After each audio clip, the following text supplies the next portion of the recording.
Now, I mentioned just briefly my own personal journey.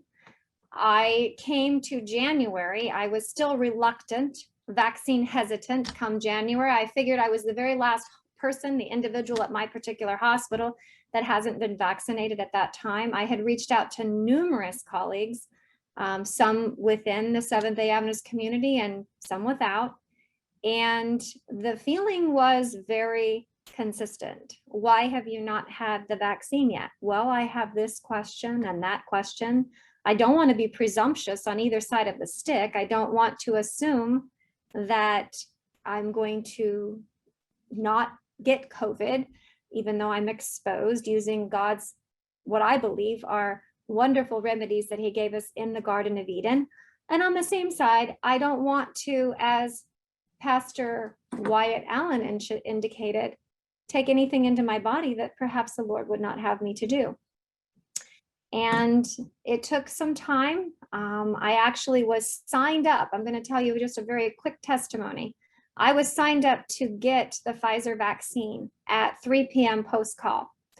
I got home. I was on the phone. I was fasting and praying because I wasn't sure what God wanted me to do. And I believe that if we tell those who are searching, we provide them with the evidence of what we know, we encourage them in their pursuit of liberty of conscience, the Lord will tell them what he wants them to do.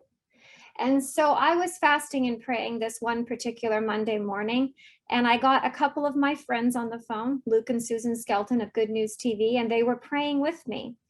And Luke prayed something very unusual. He said, Lord, he said, if you don't want Lela to get the vaccine, then I ask you would do something that would make it utterly clear to her that you didn't want her to have it. That was at 10 o'clock in the morning. My appointment for my first Pfizer vaccine was at 3 p.m. I went in my house. I was perfectly fine. I was completely healthy. I went in my house, and within an hour, I had 103 temperature, and I was flat on my back. Within a few hours after that, I had pleuritic chest pain. I figured I had COVID, and I called the Skeltons up and said, thanks guys for the prayer. I think I know I'm not supposed to get the vaccine this afternoon. Anyway, long story short, I ended up in urgent care, and then I was transferred to the emergency department. I had a spiral CT, did not have a pulmonary embolus, praise the Lord. And ironically, interestingly enough, and much to everyone's surprise, my PCR tests were negative, and I had strep throat that came from nowhere and have not had strep throat since I was a child. And so, that was my personal experience. God showed me some other things. And from there, I began to study the science and came to the personal conviction that I have.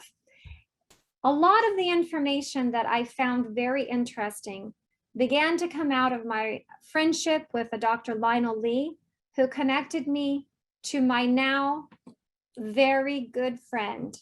And I look to him as, I believe, one of the, if not the most intelligent physicians I know, and that's Dr. Peter McCullough.